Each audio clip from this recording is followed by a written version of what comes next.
Okay, I'm here with my roommate Lauren, and I'm gonna ask her my questions. So, Lauren, what do you know about evolution?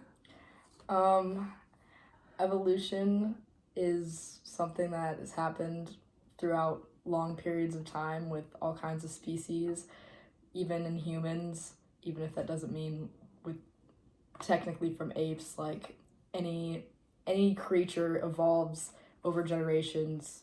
How did they evolve? It can be physical or like genotype kind of situations. A lot of evolution we see in physical traits such as hair or eye color or Maybe getting fingers or eventually. even mutations of sorts. Very good. Yeah, that definitely covers what evolution is. Okay. Let's see. What do you know about neurons?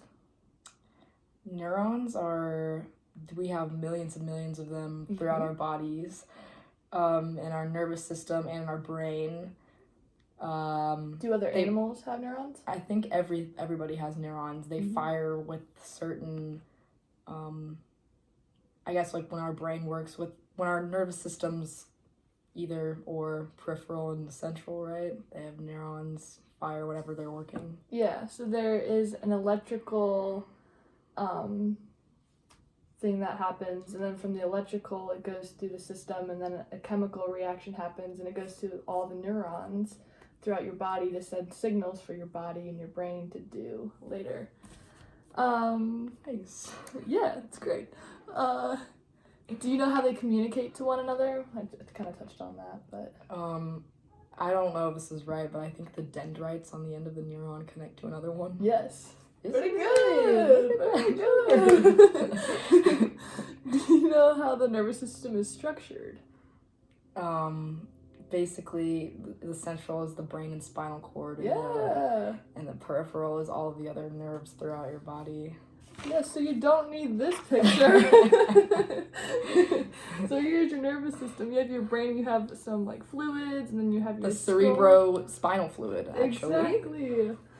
So, good job, Lauren. Thanks. So neurons work with a complicated signal transduction, chemical signal, to then the neurons convert to electrical signal, then the neurons release chemical signals to the next cell in the pathway, and it goes throughout your whole body. It's really great. And the bigger animals have more neurons, whereas smaller animals like mice don't have as many neurons. Makes sense. Yeah, because of size. Okay. Cool. And then, okay, this is a cool question. Do you know how emotions like hope or love originate? How do you get those emotions? There's a part of your brain that, I forget what it's called. Like dopamine? Oh. When you like something, you have dopamine, you feel like it's good, serotonin. Oh, I guess, like, the brain releases those neurotransmitters, certain types that makes you feel certain ways. Like you said, dopamine's like the happy, like those neurotransmitters get released from the neurons. Yeah.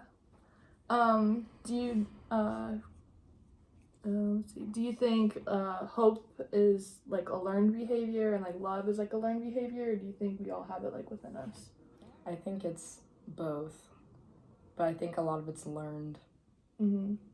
Like if you're around, like if you're taught it, I guess like growing up, you're going to be able to express it more and understand it. Yeah, I guess. But I mean, I feel like I want to say everyone's born with it, but also there are some people that have more so than others. So I feel like it's also a lot of like environmental factors as well. Like how your parents express love to you, and that's how you express love to other people. Yeah. It could be like people have different ways to show love. Do you think non-human animals are able to have hope and grieve and have love? Yeah. I feel like that's something that people don't study as much, or I mean they do, but we don't know as much about it, so But I definitely think pets, you can see when they're like sad or happy. They definitely, Mm-hmm. I don't know about hope. Yeah, I feel like dogs can be hopeful, like, Yeah. for like if they're gonna come back and take you on a walk or something like that. Mm-hmm. I feel like animals definitely, it's harder to read them maybe, but I think they still do. Yeah, like when you come home and as soon as you open the door, your dog like runs after you and you're like, Yeah. like that's hope that they're excited Yeah. to see you and have love for you. Awesome. And then how does music affect you? I guess music can affect me like many ways, like when you hear people put on the sad playlist, but like and it makes you sad, but for me more it makes me happy, I guess, depending on my mood, but usually it's like a mood booster like when I listen to music. Okay. Very good. What do you think might occur in your body when given what they know about neurochemistry and neurobiology?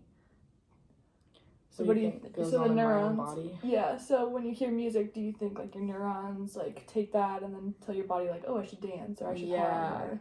Yeah, I think so. I think definitely some kind of neurotransmitters are released to make me like in a better mood. Yeah. Perfect. Do you think animals respond to music? I think they can.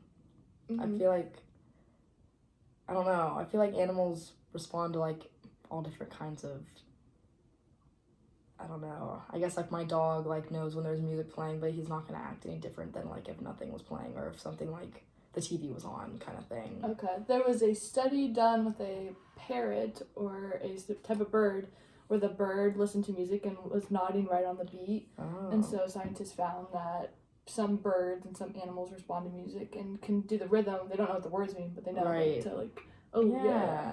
So that's interesting. It's very interesting. Thank you, Lauren, for being here today. Of course, anytime. And for letting me interview you. Yeah. It's been great. Thanks for interviewing me. Sign it off.